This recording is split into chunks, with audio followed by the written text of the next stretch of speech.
American superiority in space is absolutely vital.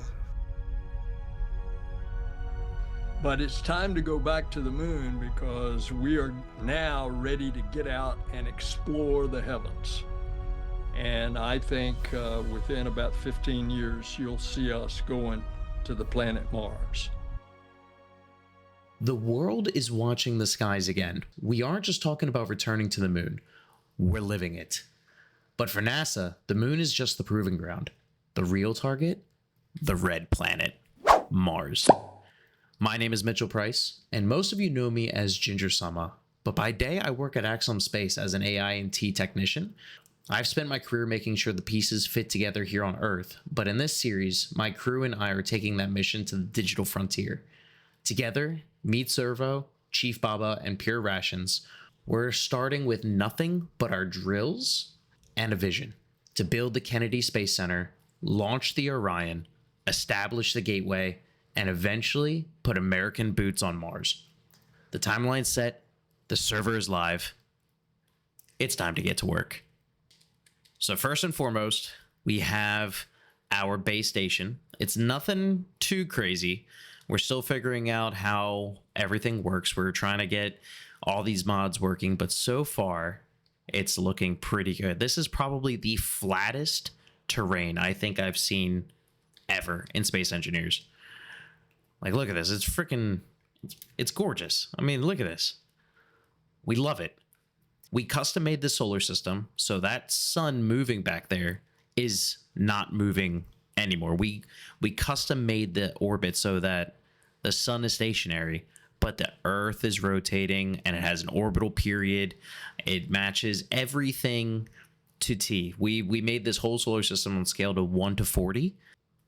So first and foremost, we do have to get Kennedy Space Center set up, and we have a pretty nice spot to get here. We have the Cape Canaveral over there in the distance, and we're going to have our launch pad set up somewhere. We're still going to... Oh yeah, let me introduce you to the crew. I haven't introduced you to the crew yet.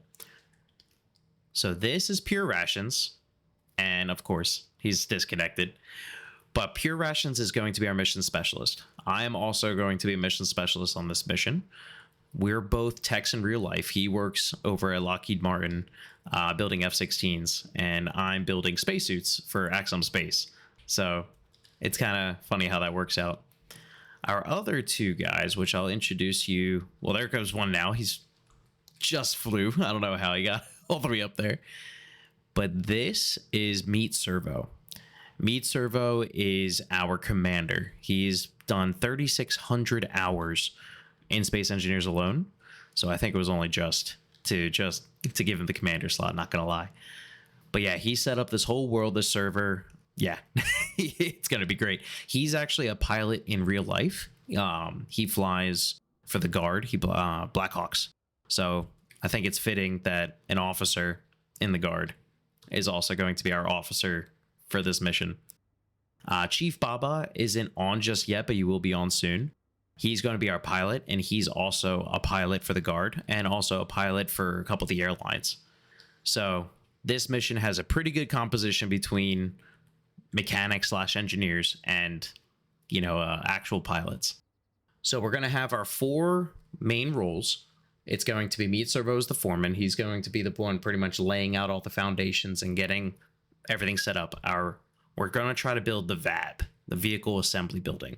If you guys aren't aware what the VAB is, look it up. It is one of the largest hollow buildings we've ever made on the planet, and it is in Kennedy Space Center. Then we're going to have ChiefBaba start scouting for some ores.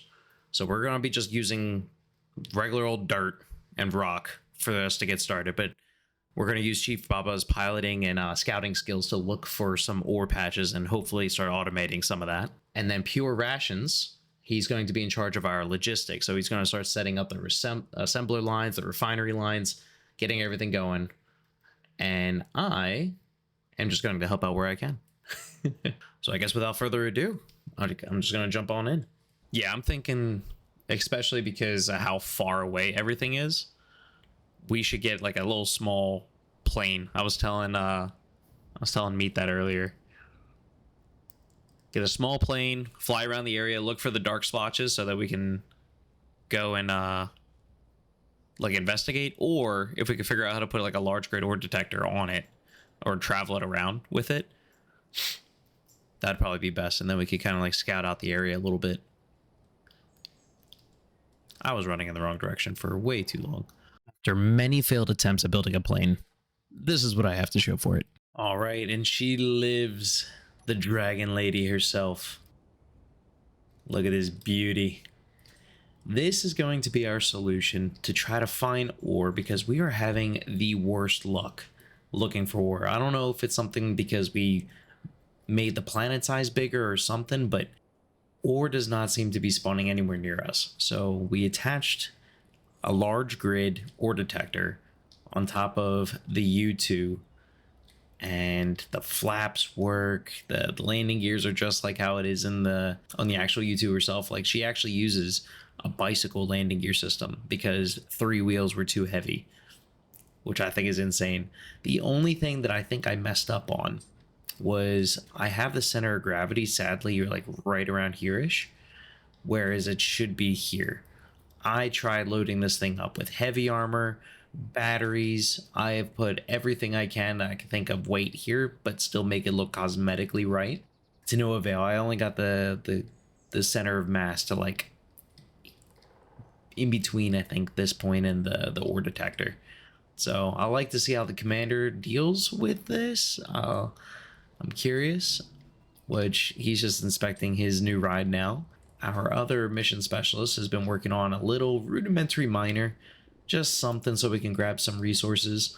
We got some solar panels up, you know, just a nice little start, you know, just to get ourselves going. And I think I have on screen now where we would like to be. So the ice lake is over there, which is pointed due north of us. And with that northern ice lake, we are going to expand this whole area, and I'll have a picture on the screen now what I'm thinking of concept wise. Giant runway, warehouses, assembler alley, refinery row, the VAB, the 39B launch site. Everything should be on the screen, and yeah, that's the plan. So first things first, or next thing next thing, giant base. Well, here she goes, the dragon lady on her maiden voyage. Okay.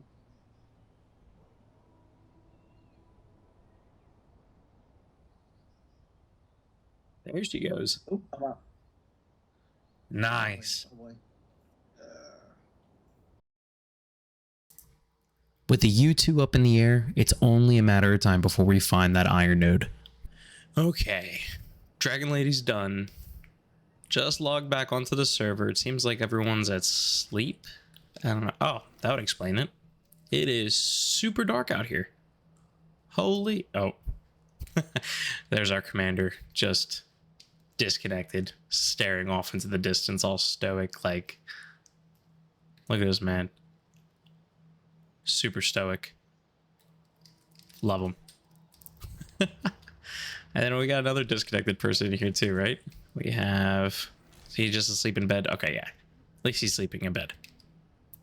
Tuck him in. Give him a kiss. Okay. So the plan is still the same. Now that we finished the U2 and the U2 has finished her maiden voyage, which here she is if you haven't seen her already. Beautiful. Beautiful. I guess while our commander, is going to be looking out for some ore using that, we are going to get started on building up the base. So for that, I'm going to need a decent chunk of, I would say, probably steel plate to get us started. I know interior is probably cheaper. Where is it? There we go. But at least just to get the base leveled out, because we're eventually going to make it look like concrete and asphalt and roads, so it makes more sense for me to just make it out of steel so we don't have to keep disassembling and assembling it. So we'll let that queue up. I wish it wasn't so dark out now. Kind of is what it is. Yeah, I can't see anything. My goodness. Okay, well, I guess I'll just bring you guys back when the lights are on. I'm just going to get some materials set up because we're going to get started on making assemblers and refineries and all that good stuff. So yeah, I'm just going to work on this and I'll bring you guys back. All right, and we're back. So it looks like the light is just starting to come around the horizon. I think the storm is just blocking most of the view. And I did a little bit of augmenting to our little caterpillar. Eventually, I think we're going to repurpose this truck to be more like a Mack truck, like a storage. So I put another row of medium cargo containers on the top.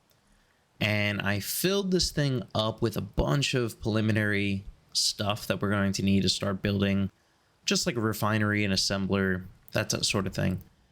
Keeping the drills as it is right now because it is going to make things easier, like gathering that iron and stuff. But I think it's time for us to go off into the distance.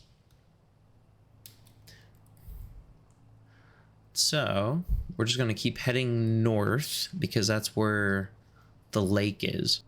And we want to be next to the lake because that's going to give us a lot of fuel for the hydrogen thrusters because we're going to need a lot to build that SLS. Oh, it turns out there's an unknown signal right here. That's pretty cool. All right, I think this is the ice lake that the commander was talking about. Oh. There's definitely something there. Hold on a second.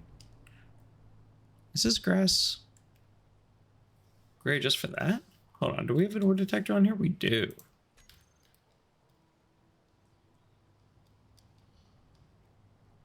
What is over here?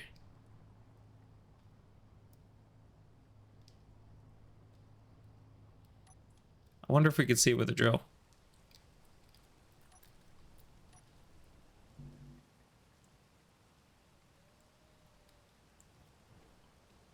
Doesn't exactly tell us.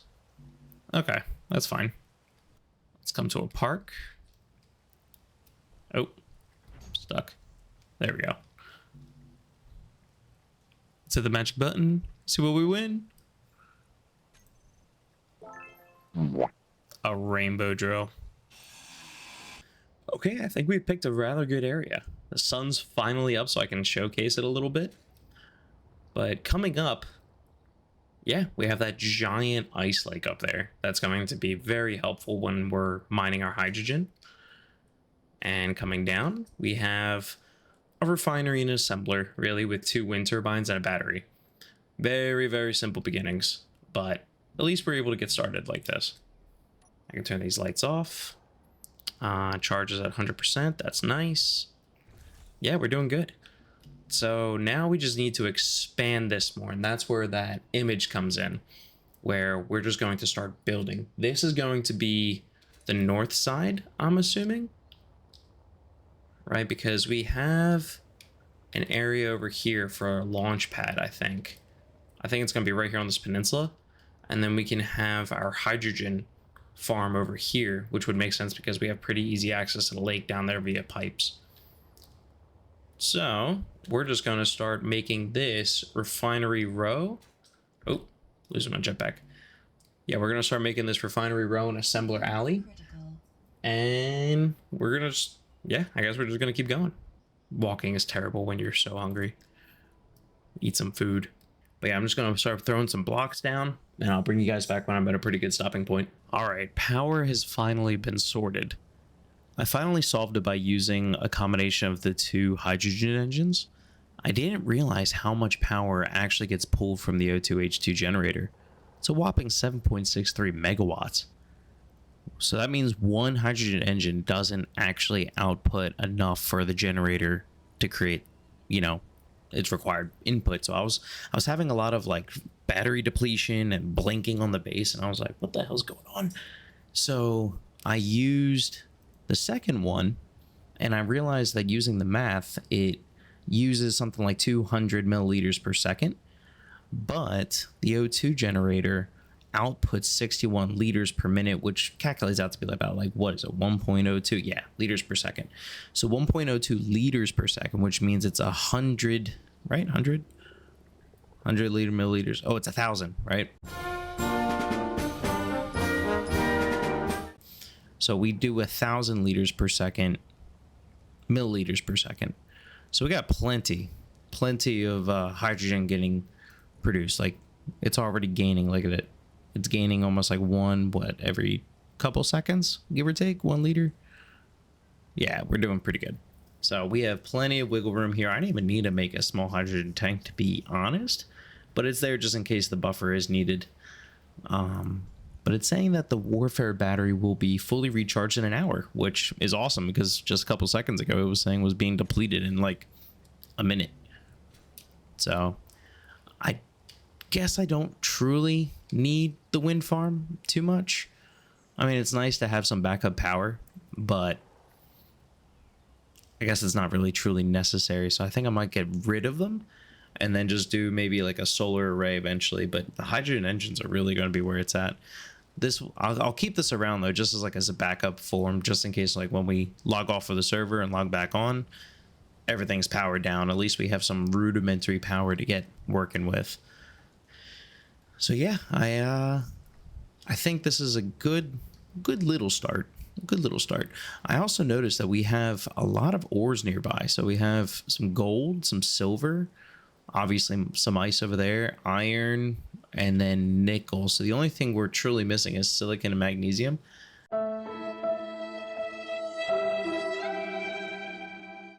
don't really think we need magnesium, since I know there's not going to be truly any NPCs. At least I don't think so. Something I was not aware that I could do until just now. I couldn't reach this one spot with a hinge, so I just raised up my vehicle with the pistons. Well, I know you're going to the node, but I think it's... There's an iron mine, like on... Yep. Yeah, 3.82, there's iron, like an actual mine. Yeah, that's... So, this wouldn't be used for that. But, actually, you know what? Because I just finished this iron. Yeah, let me get this hand... No, we're actually going to set up a mine. Yeah, I just finished this iron mine, so I'm coming back now. That should give us like around 90,000 iron ingots. Really? There's just like a square voxel that I can't get to. Very annoying. Got it. Okay. F you. All right. I'm coming back with a load of iron. That should get processed. As far as the mine goes, we'll create that piston thing I was talking to you about. And then we'll filter out the stone as it's coming down. Well, maybe not. Maybe in the beginning we'll keep the stone just because it's like we could still use the stone. But eventually it's going to get to the juicy bits. And then that's when we'll like really start the refinery process. Save on power, we'll refine over here because refineries cost a lot of power. So I think it makes more sense for us to just do wind turbines and drills over there, and then we load up the vehicle and just keep transporting it back to the refineries. Eventually, maybe we can set up a refinery there because technically ingots are lighter than ore, than the raw ore, so it's easier logistically. But that could be in the future. For transport, I think trucks will do the justice right now, like this like Mack truck that we have, but eventually we're gonna want something better. I mean, And it's too far for a conveyor tube. I mean, once we get the mine built, we can get enough materials to build a big truck, could we not? I still think maybe we should still keep it small grid rather than large grid, because large grid rovers are huge. You know, like they're absolutely massive. But we just put a bunch of large connection or cargos on it, and then like that's its sole purpose in life. I think our next priority is getting the mine set up over at the actual big iron mine. think so too. Things that we're going to need. I'm going to create a wish list. We're going to need a bunch of... We're going to need a rotor. An advanced rotor specifically. So here's that. Advanced rotor. We're going to need pistons. 2 hours later. Alright, this is our first one.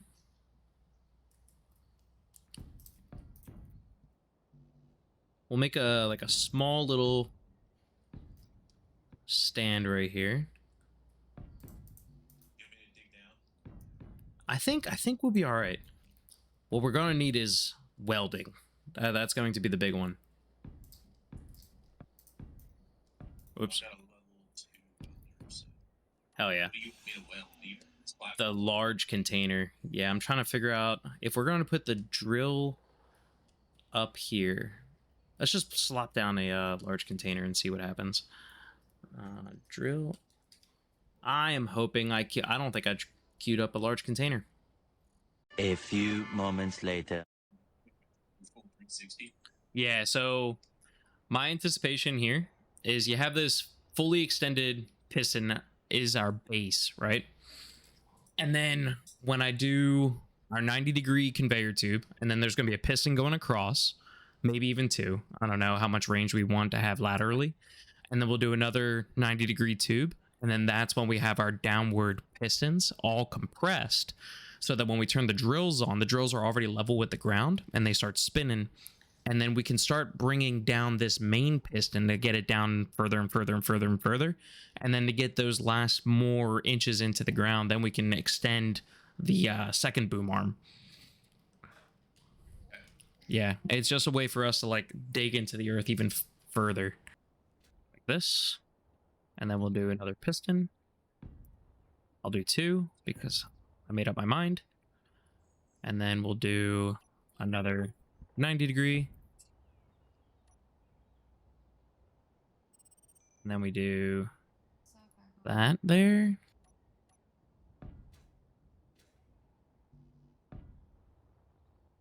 I think we might be able to fit one more.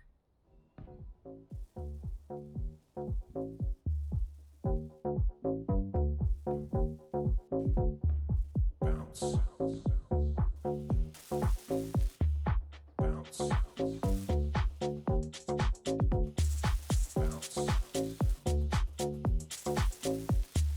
Bounce. Bounce.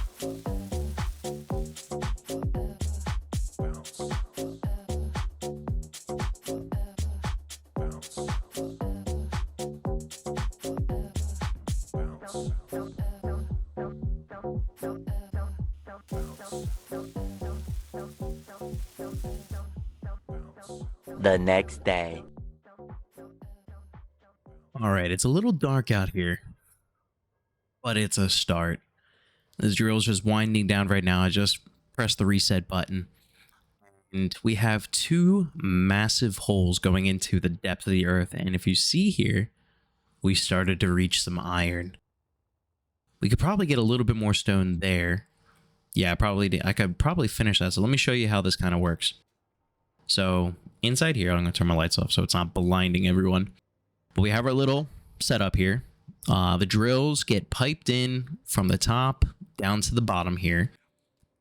They get dispersed into these basic refineries, mostly because I'm not going to lie, it was a pain traveling back and forth. I must have done like at least 10 different, 10 different runs with this truck just full of stone. And you don't get too much iron out of stone. I'm not going to lie to you. So I was just trying to process some stone, turn into some iron for quick profit. We have our large cargo container filled up with stone and starting to get some iron. And that all gets piped using this conveyor sorter. This conveyor sorter is set to drain all, and it just blacklists ore and gravel.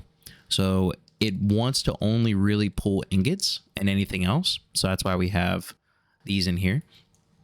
And then I also have set to this connector, which I don't know if I can get an angle on this. Can I? Ooh, I saw it for a second. I swear I did. Yeah, there we go. I have this connector set to collect all. So it wants to pull as much as possible And see, it's just constantly coming in. That's all the stone being processed now. I didn't even know we had these in here. Huh. Let me take some of that. Hide empty. Is there any more materials hiding? Scrap that. Okay, cool. So yeah, so the truck gets loaded up automatically as everything gets piped in. The way that I programmed, wow, it is really dark. There we go. The way that I piped this all together to make this a lot easier is behind these two armor panels is a couple timer blocks, which you should be able to see right there. See, it's called drill start. So the way that I have it set up is that you come through here and say drill start. It has a delay of just about 5 minutes, which it's about to trigger. I'm gonna stop that. Oh, I should hold on a second. Set up actions. As one of the first actions on here, we should probably set this to stop that one. That'll work. Okay. Always some room for improvements. So set up actions. So we turn on the drills. We turn off the rotor lock on, you know, the spinning bit, the drill bit, I call it. The main piston decreases the minimum distance and increases the maximum distance. So what this does is it starts incrementally getting the drill further into the ground. I call V-boom arms, which I could probably call like drill shaft or something like that. It would probably make it less confusing. But the drill shaft increases its maximum distance. So currently it is set to, let me show you. Where are you hiding? There you go. So currently it's set to minimum or maximum distance 0.5. And that's because it accidentally started. It's usually about 0. And what it does is it incrementally goes to 0.5. And then every time it triggers, it does another 0.5, 0.5, 0.5. And it keeps doing that over and over and over again until we get to the end. So let me show that back again. Start, set up actions.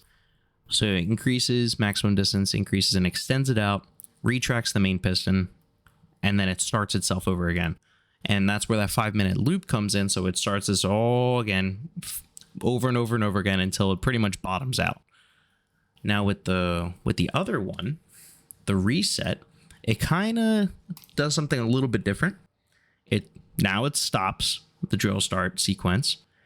It decreases the maximum distance of the vertical shaft, and then it increases the minimum distance of the main piston. But I didn't want this to be a loop because then it's just going to get weird. I mean, I guess I could have done a loop. I don't know.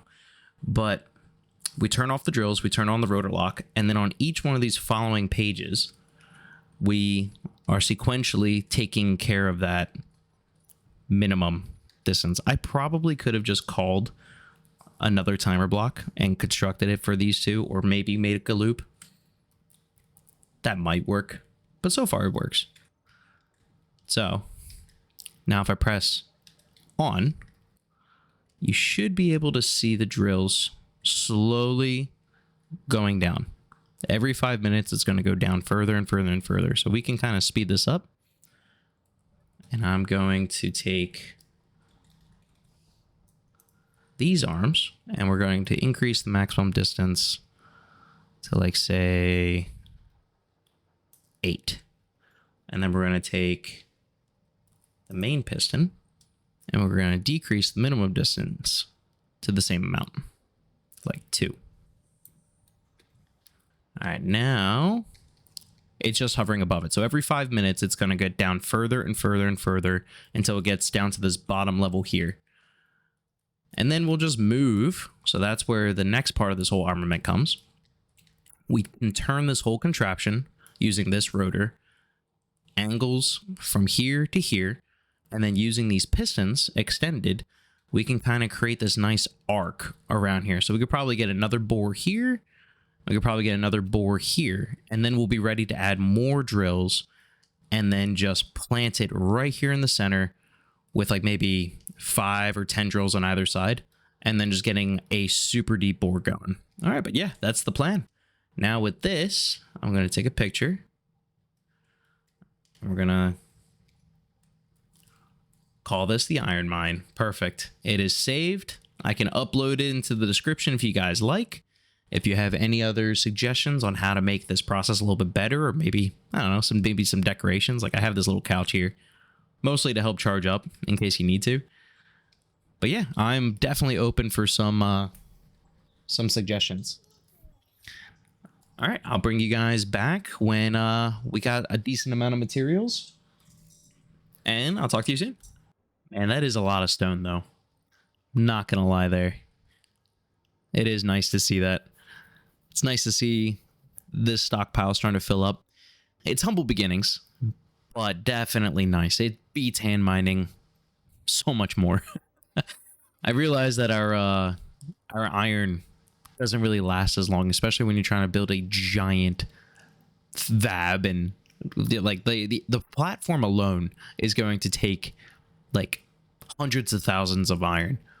So this is going to get really nice once it really starts cooking. All right, I just finished programming the automatic LCDs, and I think that's looking pretty cool. We have the current date and time, which is pretty close to accurate. The only thing is it's set to EST. There we go. All right, so that's current date and time. Iron mine, cargo use, so we're at 10% capacity, and we're filling up with stone and iron ore. And then we're sitting at these ingots. Cargo used 100%. I think that's talking about the fact that there's no... Yeah, the truck cargo isn't set up. So the mine cargo is set up, and that's where you see the inventory X, and that's what all this is. But as far as cargo used, I think it's not talking about this connector. The connector is kind of part of that group. It's talking about the truck. So when the truck comes in, it'll tell me how full the truck is. But yeah, and then we have a little power grid going on here just so I can know at a quick glance that we're at like 50% power and whether or not we're over pulling. But look at that, we're starting to hit that iron ore. I think I'm going to, because if I'm looking over here, I'm not seeing too much iron. There's nickel. Oh, there's nickel in this direction. That's the starting of it right there. But we are hitting iron pretty good over here. So since we want more iron, I think we're going to swing left next time. Yeah, we'll swing more left since we need more iron. And just chunk out this whole hole right here. But yeah, that's doing pretty good. Yeah, I think we accomplished a lot during this episode. We knocked out this mine, which was crucial for getting our NASA build set up. And then we got somewhat situated over here. We got ourselves some place to go to bed at night, because that is the killer. That is the killer, not having cryo chambers. I don't know what they're doing here. I'm not going to ask. But yeah, refineries, assemblers, a little connector for the truck for offloads, and then this giant monstrosity, which, funnily enough, this is not even big enough. This is maybe big enough just for the one building I have in mind. And then we're going to have to put the launch pad over here.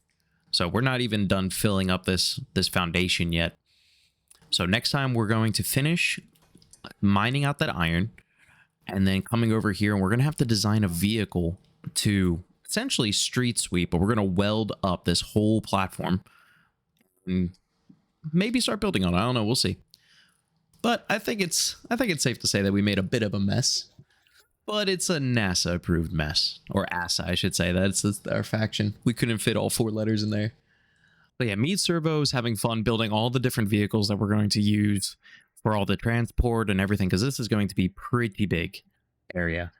PureRationzz, he's having maybe fun, I guess you would call it, laying this whole thing out. Thankfully, he is a part of this and he's spearheading this, but he needs iron, so that's what we were working on. And you haven't seen ChiefBaba yet. He hasn't. He's been too busy flying, but he is itching to get on and start flying all these different vehicles. All right, we're a long way from Mars. I guess even the moon. But the first blocks are down. Let me know in the comments what you think of this layout so far. And especially if you got any tips on the building process or what we can do to make things better. We've got a lot of welding ahead of us. So we're going to get back to the grind, and I'll see you guys in the next episode. Take care.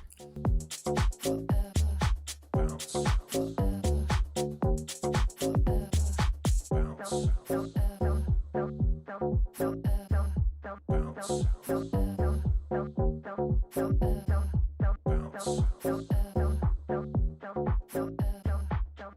bounce.